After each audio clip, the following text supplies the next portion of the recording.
Voyaga yetmagan bolalar ishtirokidagi yo'l transport hodisalari va ular tomonidan huquqbuzarliklar sodir bo'lishini oldini olish, yo'llarda xavfsiz harakatlanishi uchun bilimlarini oshirish, harakat madaniyatini shakllantirish borasida viloyatning Angor va Jarqo'rg'on tumanlari yo'l harakati xavfsizligi guruhi katta inspektorlari tomonidan avtomobil yo'llari yoqasida joylashgan maktablarda targ'ibot uchrashuvlari amalga oshirildi.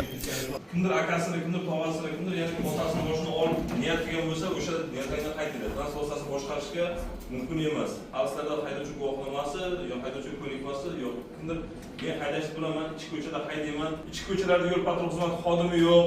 O'sha narsalar fikrdan yiroq bo'ladi. Haydovchi guvohnomasi bo'lmagan shaxsga transportni boshqarish huquqi berilmagan, boshqarilgan.